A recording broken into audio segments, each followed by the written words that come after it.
ओम भूर्भुवः स्वः तत्सवितुर्वरेण्यं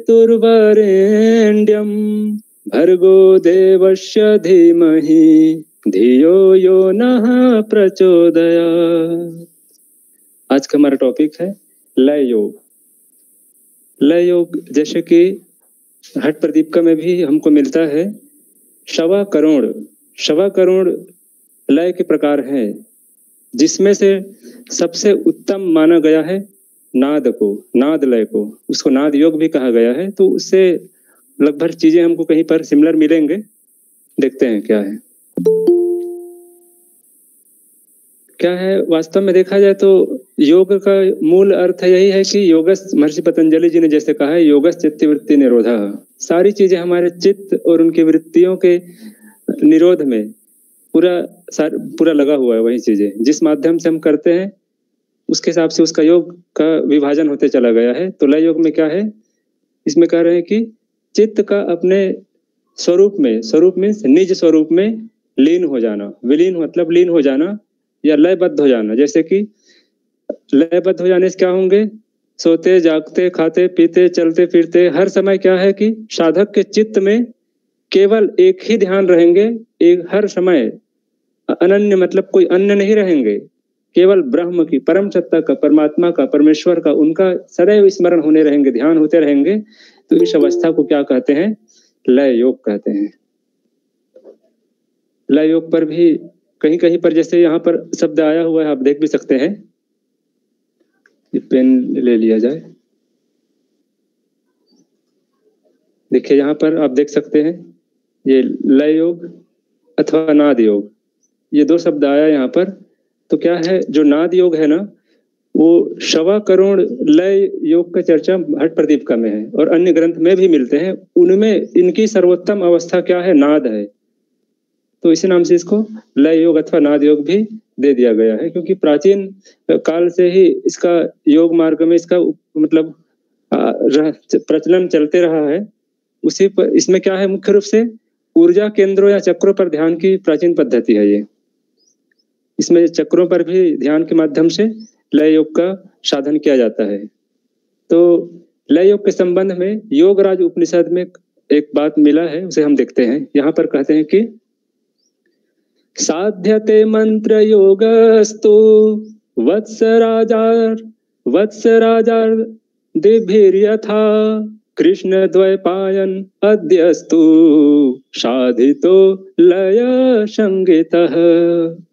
यहाँ पर कह रहे हैं कि जैसे वत्सराज आदि, मतलब वत्सराज आदि जैसे कि, और वत्सराज आदि में जैसे कि अगर देखेंगे तो महर्षि कपिल हो गया, महर्षि पतंजलि जी है, और कृष्ण द्वैपायन अर्थात महर्षि वेद व्यास जी, और योग वशिष्ठ के रचनाकार महर्षि वशिष्ठ जी, ये सब जितने भी सिद्ध महात्मा हुए हैं, ऋषि मुनि हुए हैं, वे लोग क्या है, अलग अलग पद्धति अपनाए, जिनमें से वत्सराज आदि को क्या लिया गया है, इन्होंने मंत्र योग सिद्धि किया था। मंत्र योग क्या होता है हमने इससे पहले वाले क्लास में देखे हैं। अब क्या है, व्यास मुनि का क्या है, कृष्ण द्वैपायन भी कहा जाता है, जिन्होंने महाभारत की रचना की, श्रीमद् भगवत गीता आदि इन्होंने लिखा है। इन्होंने क्या किया है, लय योग की सिद्ध किया था इन्होंने। अर्थात लय योग से अर्थ क्या होता है, मन को लय कर देने से है, मन को एक तार कर देना। किसी भी एक जो अपना इष्ट है, परमात्मा है, उनको स्मरण करते हुए, या किसी भी जो सात्विक चीजें उन पर क्या कर देते हैं, लीन कर देते हैं। लय मतलब लीन कर देना, पूरा विलीन कर देना, उसमें सदैव स्मरण एक ही तत्व का रहे, तब उस अवस्था को लय कहा जाता है। फिर यहाँ पर बता रहे हैं कि मन को लय करने के लिए क्या है, जिन साधन का हम उपयोग करते हैं, और उन साधन के माध्यम से हम क्या करते हैं, हमारा जो चित्त, इस योग में सदैव आपको चित्त मिलेंगे, चित्त की वृत्तियों को क्या करते हैं, हम बहिर्मुखी होने से रोक करके अंतर्मुखी करते हैं। मतलब बाहरी जो संसारिक विषय है, सब कामनाएं हैं, उनसे हम क्या करते हैं, उनको अपनी ओर लेके आते हैं, उनसे हम विमुख कर देते हैं। तो अपनी ओर जब बाहरी चीजों से विमुख करेंगे तो उसका स्वभाव भीतर की ओर होंगे, हम हमारे आत्म तत्व में स्थित होंगे वह। तब वो हमको जानने के लिए प्रयास करेंगे कि हमारा यहाँ होने का क्या अस्तित्व है, क्या वजूद है। उसको हम किसके माध्यम से जान सकते हैं, ध्यान के माध्यम से। और नाद भी क्या है, ध्यान का एक प्रकार ही है वो। तो यहाँ पर क्या है, जब हम अंतर्मुखी करते हैं अपनी चित्त की वृत्तियों को, तब होता क्या है, नाद आदि जैसे हमको ध्वनि सुनाई देने लगते हैं। इसी में जैसे चार अवस्था की बात किया गया, आरंभ अवस्था, घट अवस्था, परिचय और निष्पत्ति अवस्था, ये सब क्या है, लय के प्रकार है नाद के। जब हम किसी भी आसन पर जब हम बैठते हैं और ध्यान पूर्वक अपने भीतर को, अपने अंतर मन को, अपने आत्म तत्व की ओर जब ध्यान लगाते हैं, जैसे कि हृदय चक्र हो गया और नाभि कमल, इन सब चीजों पर जब ध्यान करते हैं तो कुछ समय के पश्चात हमको कुछ भीतर से ध्वनि सुनाई देने लगता है। उन्हीं ध्वनि का जो आरंभ है अलग अलग होते हैं, जैसे कि कहीं पर मेघ गर्जन, कहीं पर वीणा का, कहीं पर किंकड़ी का, ऐसा जो अलग अलग ध्वनि है वो सब क्या है, नाद के ही प्रकार के अंतर्गत आते हैं। उसी ध्वनि के आधार पर अवस्था में डिवाइड किया गया है। अब लय योग का सिद्धांत क्या है वो भी देखते हैं। लय योग के सिद्धांत को किन किन लोगों ने प्रतिपादित किया है वो यहाँ पर दिया गया है, एक उदाहरण से भी समझेंगे।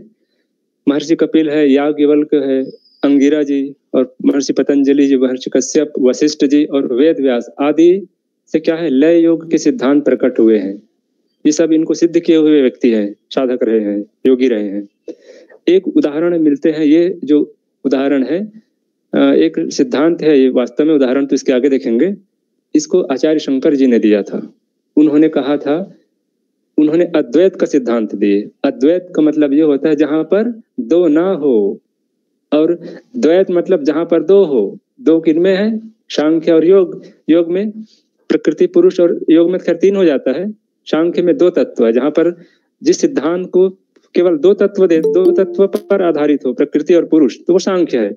ठीक वैसे ही यहाँ पर यत पिंडे तत ब्रह्मांडे, इसका मतलब ये होता है, पिंड मतलब शरीर और ब्रह्मांड, जो जो चीजें, जो तत्व इस शरीर में है वही उस ब्रह्मांड में है, और जो जो ब्रह्मांड में है वही सूक्ष्म रूप में हमारे शरीर में है। ऐसा मतलब दोनों में कोई भिन्नता नहीं है, ये आचार्य शंकर जी ने कहा था। तब होता क्या है, इसी नाम से सदैव किस चीज के लिए इसमें बात किया जाता है, सदैव अपने आत्मा का ध्यान, आत्म तत्व की, आत्म स्थिति की बात करते हैं सदैव। महर्षि पतंजलि जी ने भी बताया हमको, उसमें पतंजलि योग सूत्र में योग का अंतिम लक्ष्य क्या है, समाधि पाद का तीसरे सूत्र में उन्होंने कहा कि तदा दृष्टु स्वरूपे अवस्थानम, जब दृष्टा अर्थात आत्मा अपने आत्म स्वरूप में स्थित हो जाता है तो वो अवस्था क्या है, वही योग की अवस्था है।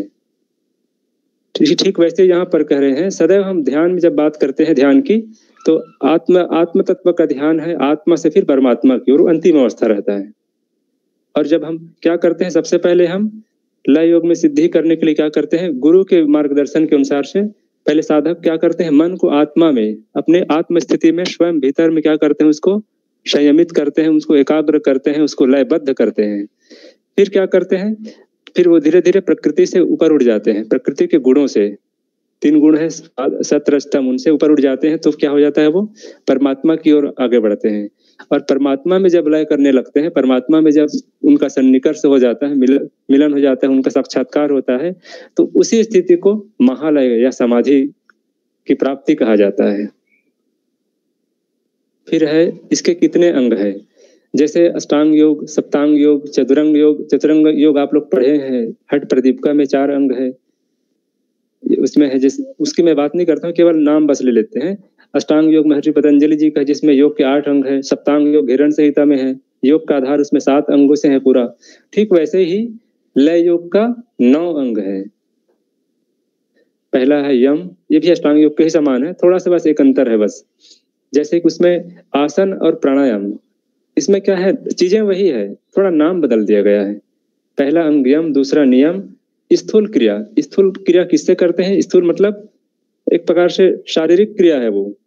तो आसन क्या है, आसन की लाभ भी महर्षि पतंजलि ने बताया है कि कायेंद्रिय मतलब वो है तत्वद्वंद्वान अभिघातः, मतलब ये है कि अगर आसन सिद्ध हो गया तो उस योगी को, साधक को, मौसम के जो परिवर्तन होते हैं, शीत उष्ण गर्मी, ये जो होते हैं, उसके शरीर में किसी प्रकार का कोई दुष्प्रभाव नहीं करेंगे। मौसम के परिवर्तन से वो हिमालय में भी चले जाएं, कहीं भी रहें, गर्मी में सर्दी में, उसके शरीर में कोई प्रकार का उसको क्षति नहीं होंगे, ऐसा उसके लाभ है आसन का। तो यहाँ पर स्थूल क्रिया मतलब शारीरिक क्रिया, ये आसन की ही बात है। सूक्ष्म क्रिया मतलब प्राणिक, सूक्ष्म मतलब प्राणायाम की बात है यहाँ पर। जैसे उस पे अष्टांग योग में यम नियम आसन प्राणायाम होता नहीं है, वही यहाँ पर आसन के स्थान पर स्थूल क्रिया और प्राणायाम के स्थान पर सूक्ष्म क्रिया। फिर क्या है, बाकी तो एज इट इज है, प्रत्याहार, धारणा, ध्यान, और एक चीज बस इसमें जोड़ दिया गया है, समाधि से पहले लय। ध्यान क्या है, ध्यान में होता क्या है, तत्त प्रत्येकतानता ध्यानम। धारणा जब लगभग 7 से 12 घंटे तक होता है तो उसको धारणा बोलते हैं। किसी भी स्थिति में स्थान पर, चाहे भीतर शरीर के भीतर हो शरीर के बाहर हो, हम मन को एकाग्र कर देते हैं, उसको लगा देते हैं अधिक समय तक, 7 से 12 घंटे के आसपास, तो उसको धारणा बोलते हैं। लेकिन वही अगर 12 से 24 घंटे होने लगे, उससे भी अधिक समय तक होने लगे, तब उस अवस्था को ध्यान कहा जाता है। अब ध्यान से भी जब वो आगे बढ़ते हैं तब वो कहा जाता है एक पूरा लय, मतलब पूरा उसमें विलीन हो जाता है। तो उसके बाद जो अंतिम अवस्था है मोक्ष, या इसको कैवल्य या अपवर्ग या समाधि, इसके अनेक, या निर्बीज समाधि भी कहते हैं इसी को। समाधि 2 प्रकार, सभी निर्बीज, उसकी बात भी करेंगे। देखिए इसी में वही सब चीजें दिया गया है यहाँ पर, कि इसमें सबसे पहले होता क्या है, स्थूल क्रिया का मंत्र क्रिया से, और सूक्ष्म क्रिया का स्वरोदय क्रिया से। स्वरोदय मतलब ये होता है स्वर, स्वर कौन कौन सा है हमारा, इड़ा पिंगला सुषुम्ना। स्वर मतलब नाड़ी। देखिए चीजें स्वरोदय विज्ञान से इसको लिया गया है, स्वरोदय मतलब नाड़ी विज्ञान कहा जाता है उसको। पूरा उसमें पूरा सारा सिद्धांत किस पर है, इड़ा पिंगला सुषुम्ना, इसी के मतलब शुद्धिकरण पर और उनको संतुलन में लाने पर पूरी तरह से सारा ज्ञान अध्यात्म उसी पर आधारित है स्वरोदय विज्ञान में। इसमें भगवान शंकर और माँ पार्वती जी का, उनका जो योग सम्यक जो वार्तालाप है उनका, वो सब चीजें स्वरोदय विज्ञान में सम्मिलित है। ठीक वैसे ही प्रत्याहार का नादानुसंधान क्रिया से, यहाँ पर उसकी सिद्धि की बात कर रहे हैं ना, तथा धारणा का षट चक्र के भेदन से क्रिया से संबंध रहता है। लेकिन लय योग क्या है, एक विस्तृत विषय है। लेकिन क्या होता है इसमें, सामान्य जन यदि सिर्फ ब्रह्मरंध्र पर अर्थात सहस्त्रार है उसकी बात कर रहे हैं यहाँ पर, ही ध्यान देते रहे तो लय सध जाता है। ये ना हम क्या है, केवल परमात्मा पर ब्रह्मरंध्र पर ध्यान करते रहे तो ये ऑटोमेटिक हो जाता है, सध जाता है, इसकी सिद्धि हो जाती है, क्योंकि यही शक्ति का केंद्र है वास्तव में। फिर क्या बता रहे हैं कि लय योग का उद्देश्य, इसके उद्देश्य हम आगे देखेंगे।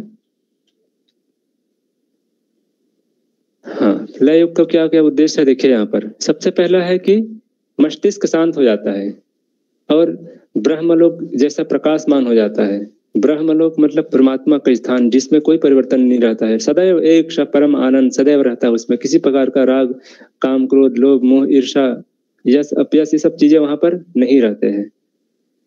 फिर क्या है, मन निर्मल हो जाता है, क्षीर सागर की तरह, मतलब जो दूध सागर बोलते हैं, भगवान विष्णु जी का इसको निवास स्थान ऐसा माना जाता है। और इसके लिए मस्तिष्क के ब्रह्मरंध्र पर ध्यान लगाकर चक्र और कुंडलनी जागरण किया जाता है। ध्यान बहुत उत्तम अवस्था है, क्योंकि ज्ञान से भी बढ़कर ध्यान को माना गया है। और ध्यान से बढ़कर किसको माना गया, श्रीमद् भगवत गीता में अनासक्त कर्म को, निष्काम कर्म को, कर्म फल की आसक्ति को रहित कर देना, कर्म फल की आसक्ति को त्याग देना, वो ध्यान से भी श्रेष्ठ माना गया है। फिर एक मिलता है हठ प्रदीपिका में, उसके उद्देश्य, हठ प्रदीपिका में जो आप लोग पढ़े हैं उसकी हम बात करते हैं यहाँ पर। लय योग सिद्धि का क्या उद्देश्य है, यह प्रदीपिका में कहते हैं कि सर्वे हठ लयोपाया राजयोगस्य सिद्धये राजयोगः समारूढ़ः पुरुषः कालवंचकः वन्मकः, ऐसा है जहां तक। यहाँ पर कह रहे हैं कि हठ और लय जितनी प्रकार की क्रियाएं हैं, हठ योगिक जितनी क्रियाएं हैं, चाहे लय योग की क्रियाएं हैं, सभी का उद्देश्य, अंतिम उद्देश्य क्या है, राजयोग की प्राप्ति। राजयोग की क्रिया में सीधा क्या है, उसमें आसन प्राणायाम इन सब चीज का क्रिया नहीं, सीधे उनका जो अभ्यास है मन से आरंभ होता है। इसी नाम से उसको सबसे श्रेष्ठ माना गया है, राजयोग को अंतिम लक्ष्य माना गया है। चलिए आगे देखते हैं लय योग की विधि, थोड़ा विधि देखते हैं क्या है इसमें। सबसे पहले हमको क्या करना है, किसी भी शांत स्थान पर, जैसे कि श्रीमद् भगवत गीता में कहा है, शुचौ देशे प्रतिष्ठाप्य स्थिरम आसनमात्मनः, न अति ऊंचम न अति नीचम चैल अजीन कुशोत्तरम। मतलब एक पवित्र स्थान पर सुचौदय से एक आसन बिछाकर, जिसमें क्या हो, पहला कुशा हो, कुशा मतलब कुश, जैसे घास का थोड़ा सा घास जैसा ही रहता है वो, उसके ऊपर आपको मृग छाला, मृग की चमड़ी का छाल, उसका चमड़ी को क्या है बिछाना, फिर उसके ऊपर वस्त्र बिछा करके ध्यान पूर्वक आसन में बैठता है। ऐसे उसमें श्रीमद् भगवद गीता में दिया। वैसे ही क्या है, शांति स्थान पर, जैसे हम हठ प्रदीप में भी पढ़े, स्वराज्य धार्मिक जैसे सुभिक्ष निरुपद्रवे धनु प्रमाण पर्यंत्रम शिला अग्नि जल वर्जित, ऐसा कुछ कुछ दिया है। वैसे यहाँ पर सभी में क्या है, अपने अपने विधि है और लगभग मिलता जुलता ही रहता है। हमारा मूल कंसेप्ट, मेन उद्देश्य, अंतिम लक्ष्य तो परमार्थ की प्राप्ति ही होता है, समाधि की प्राप्ति ही रहता है, लेकिन थोड़ा थोड़ा अंतर रहता है विधि में। तो ये कह रहे हैं यहाँ पर, शांति स्थान पर ध्यान मुद्रा में बैठकर आंखें बंद कर ध्यान को मस्तिष्क के मध्य लगाएं। मध्य मतलब ब्रह्मरंध्र की ही बात हो रहा है यहाँ पर। मस्तिष्क के मध्य नजर आ रहे अंधेरे को देखते रहे और इसी में आनंद ले। जब आप शुरू में बैठेंगे तो आज्ञा चक्र में भी ध्यान कर सकते हैं शुरू में, तो क्या होता है, थोड़ा सा अंधकार सा लगता है, तो उसमें आपको विचलित नहीं होना है, सब्र के साथ, संयम के साथ बैठे रहे और अंतर मन से देखते रहे। तब होता क्या है, और सांसों के आवागमन को महसूस करें। सांस समझो, इनहेल कर रहे हैं, एक्सहेल कर रहे हैं, सांस ले रहे हैं, छोड़ रहे हैं, श्वास प्रश्वास को देखते रहे मन के द्वारा, और संयम से बिल्कुल अंधेरे जो दिख रहा है उसको देखते रहे, और साथ ही साथ प्राण हम जो ले रहे हैं, सांस ले रहे हैं, छोड़ रहे हैं, उस पर भी उसको हम महसूस करें। हम सांस भर रहे हैं तो कितना समय लग रहा है कि हमारे लंग्स कितना एक्सटेंड हो रहा है, और एक्सहेलेशन में कितना सिकुड़ रहा है, उसको देखते रहें। लगभग 5 से 10 मिनट तक ऐसा करते रहेंगे। तब होगा क्या, इस प्रकार लय योग का ध्यान करने से चित्त की चंचलता समाप्त होती है।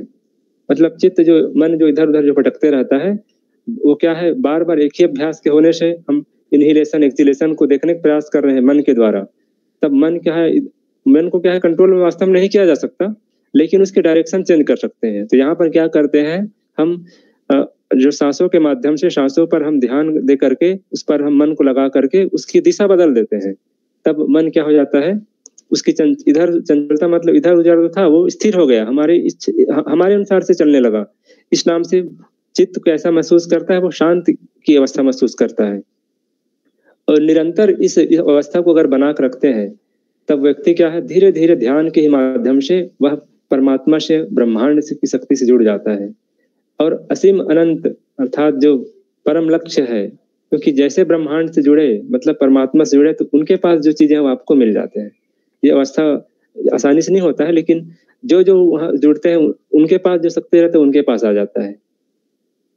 इसका मतलब ऐसा नहीं है कि उनके पास शक्ति आ गया तो वो किसी का नुकसान करेंगे, ऐसा नहीं, क्योंकि उसके पूरा मन का निर्मल हो जाता है, तब वो स्थिति आता है। इसी नाम से जो जिनके मन में थोड़ा सा भी लेस मात्र भी कुछ बचा रहता है ना कि मैं हूं, वो अपना वजूद को भी पहचानता है, वहां तक कुछ प्राप्त नहीं होता उसको। फिर आगे कहते हैं कि सभी तरह की, जैसे कि इसमें चिंताओं, थकान आदि से मुक्ति मिलते हैं, और लय योग के सिद्धांत के अनुसार प्रत्याहार के सिद्ध होते ही अनाहत नाद सुनाई देने लगता है। प्रत्याहार का भावार्थ यही रहता है कि हम क्या करते हैं, इसमें इंद्रियों का संयम है, इंद्रियों को बहिर्मुखी होने से अंतर्मुखी करना, वो प्रत्याहार है।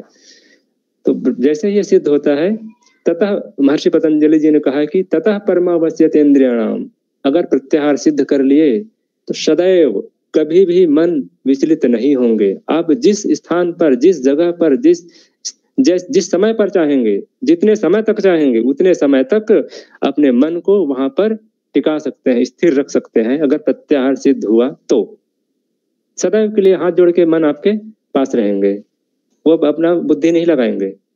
फिर बात करते हैं यहाँ पर, लय योग में ध्यान का नाम बिंदु ध्यान भी है। बिंदु मतलब वही है, कुंडलनी की बात है यहाँ पर।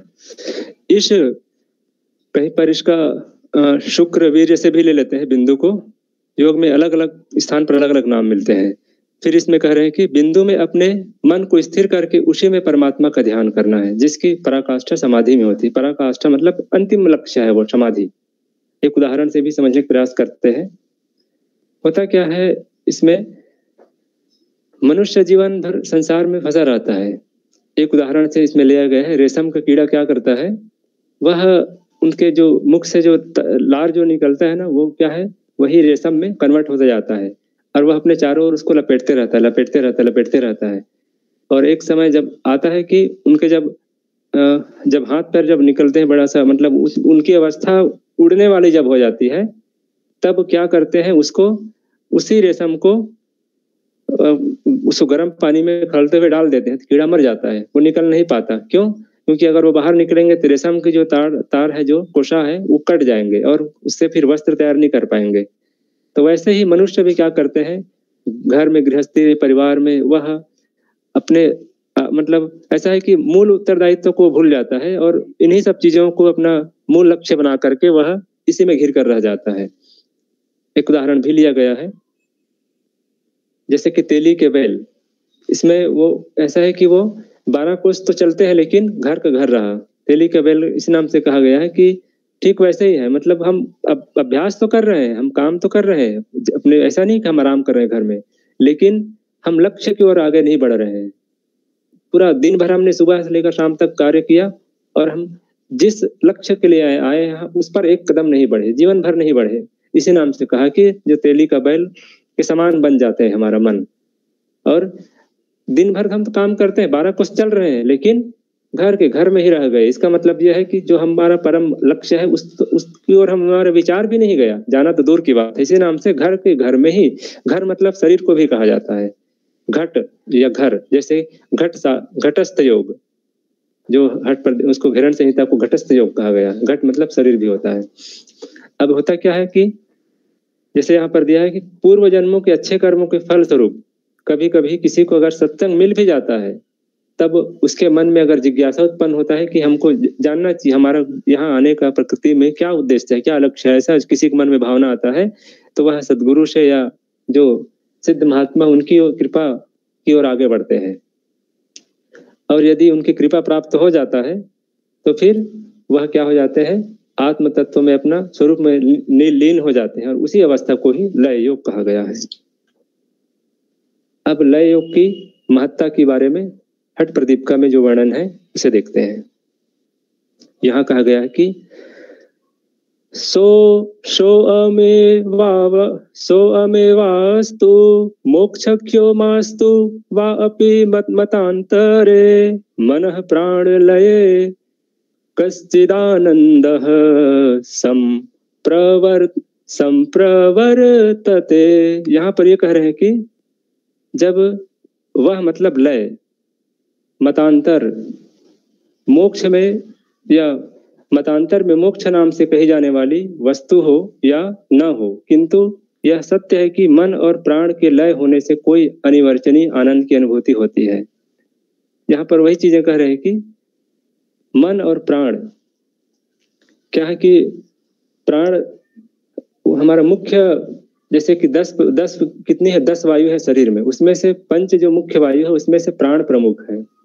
और प्राण को क्या करते हैं हम, जैसे अपान से प्राण को कुंडली क्रिया में क्या होता है, अपान वायु को प्राण में मिलाते हैं, उसके बाद उसको ब्रह्मरंध्र की ओर ले जाते हैं।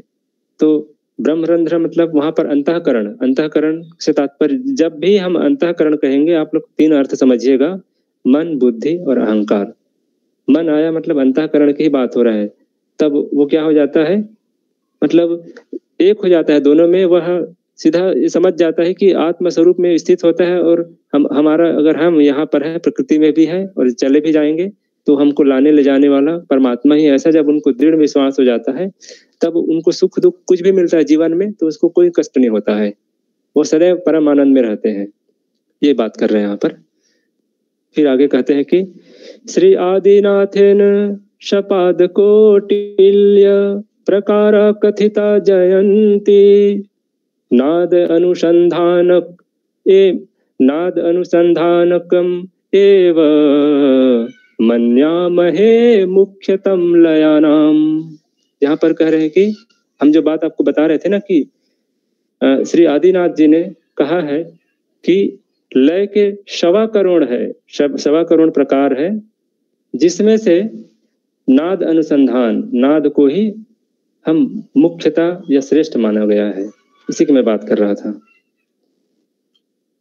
फिर है यहाँ पर और बताएं कि जैसे आप लोग हठ सिद्धि के लक्षण देखे हैं, वैसे लय सिद्धि से क्या क्या होते हैं उसकी बात किया गया यहाँ पर हठ प्रदीपिका में ही।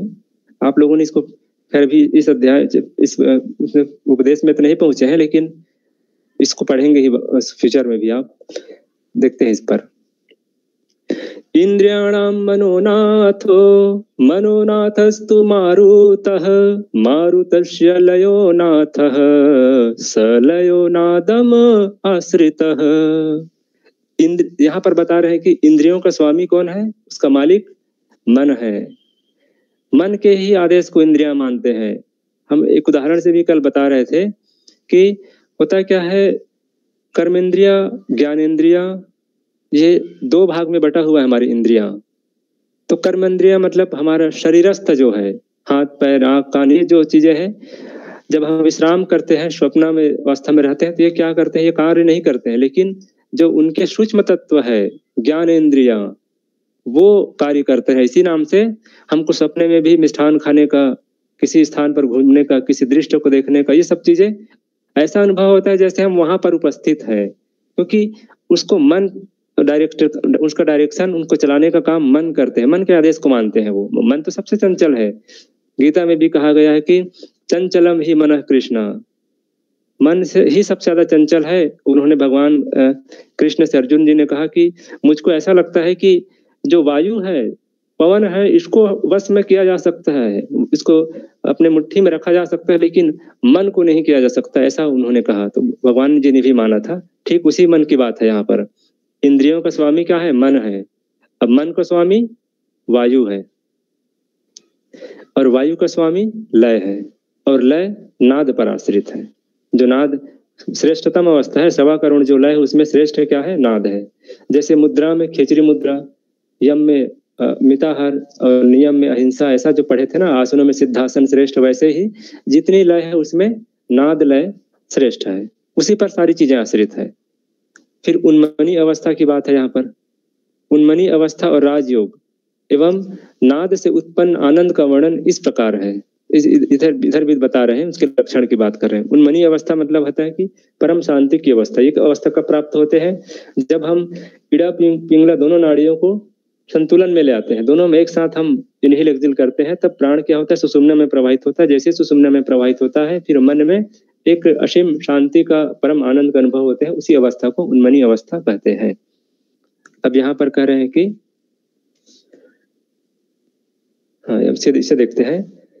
राजयोग पदम प्राप्तुम सुखोपायो अल्पचेतसाम सद्य आनंद संधायी जायते नादजो लयः। सामान्य लोगों के लिए भ्रूमध्य का ध्यान उन्मनी अवस्था को शीघ्र ही प्राप्त कराता है। तब साधक सुख पूर्वक राजयोग अर्थात समाधि पद को प्राप्त कर लेता है। ऐसा मेरा विचार है, ऐसा यहाँ पर स्वामी स्वात्माराम जी कह रहे हैं। सबसे पहले भ्रूमध्य में ध्यान करेंगे तो कुछ समय पश्चात उसको उन्मनी अवस्था, शांति की अवस्था प्राप्त होंगे। फिर वो क्या करेंगे, धीरे से समाधि की अंतिम अवस्था राजयोग की ओर बढ़ेंगे। अब इसके लक्षण दिखते हैं यहाँ पर। हठ सिद्धि, जैसे हठ सिद्धि के लक्षण देखे ना, वैसे यहाँ पर लय सिद्धि के क्या लक्षण है। लयो लय इति पाहुः कीदृशः लय लक्षणम् अनु अपूर्णवार अपूर्णवासनो अपूर्णवासनो उत्थानात् लयो विषय विस्मृति। विषय विस्मृति, यहाँ पर ये कह रहे हैं कि जब सभी लोग क्या करते हैं, लय लय करते रहते हैं, मतलब किंतु लय का लक्षण क्या है वो नहीं जानते हैं। मतलब ये बता रहे हैं कि सभी लोग लय या लयों की बात करते रहते हैं, लेकिन उसकी जो लक्षण है उसको यहाँ पर स्वात्माराम जी बता रहे हैं कि विषय की विस्मृति, अर्थात जो हमारा विषय है, इंद्रियों का विषय है, कर्मेंद्रियों का विषय है, सांसारिक जो कामना, ये सब चीजें विषय है, उनसे क्या हो जाना, उसको सदा सदा के लिए भूल जाना, विस्मृत हो जाना। जैसे ही विस्मृत होंगे चित्त में कोई विचार नहीं आएंगे, निर्विचार हो जाएंगे। निर्विचार की अवस्था ही क्या है, लय है। और उस स्थिति में वासनाओं का सदा अभाव रहता है। इसमें ऐसा नहीं है कि आज भूल गए कल पुनः आ जाएंगे, ऐसा नहीं। एक बार विस्मृत है मतलब सदा के लिए विस्मृत, और भूलना में यही अंतर है। जो चीजें जैसे भूलना मतलब कुछ समय बाद याद आ जाएंगे, लेकिन जो चीजें विस्मृत हो जाती है ना, गीता में बहुत अच्छा दिया है। जैसे कि विस्मृत का मतलब ये होता है जो आपको याद नहीं आएंगे। जैसे मैं आपसे पूछूं आप पूर्व जन्म में क्या थे, तो कोई बता नहीं पाएंगे, क्योंकि हम उसको विस्मृत कर गए हैं। गीता में भी सुनेंगे थोड़ा ध्यान से, इसी के संदर्भ में कहा गया है, भगवान कृष्ण जी अर्जुन को बता रहे हैं कि केवल विस्मृत शब्द को समझाने के लिए मैं आपको ये कह रहा हूं। पार्थिस लोक का कोई पदार्थ रे, संग तेरे परलोक न जाए। पिछले जन्म का कोई नाता, अगले जन्म में याद न आए। स्मृतियों का बोझा ढोने से, विस्मृति का वरदान बचाए। हर जन्म के नाते याद रखें तो, प्राणी पागल ही हो जाए। देखिए यही विस्मृति की बात है। अगर याद रखेंगे तो जी नहीं पाएंगे लोग, पागल हो जाएंगे सब लोग। इसी नाम से इसको वरदान कहा है विस्मृति को। इस भूलना और विस्मृत होना में अंतर है जी, है ना? स्पष्ट हो गए होंगे। अब बात करते हैं अगला, इसमें जो लक्षण कहा है, प्रनष्ट श्वास निश्वासः प्रध्वस्ति विषयग्रहः निश्चेष्टो अनिर्विकारश्च लयो जयति योगिनाम। यहाँ पर भी वही बातें कहा है कि श्वास प्रश्वास अर्थात सांस लेना छोड़ना, इसको जब निरुद्ध हो गया है, मतलब विषय का ग्रहण भी बंद हो गया है। हम सांस कब ले रहे हैं, छोड़ रहे हैं कब, ये अवस्था भी हमको भूल जाते हैं। कुंभक, केवल कुंभक की जो अवस्था आ जाता है वो भी हम भूल जाते हैं। मतलब बाह्य अभ्यंतर विषय छेपी, जो चतुर्थ प्राणायाम महर्षि पतंजलि जी ने कहा, उसकी अवस्था की बात है।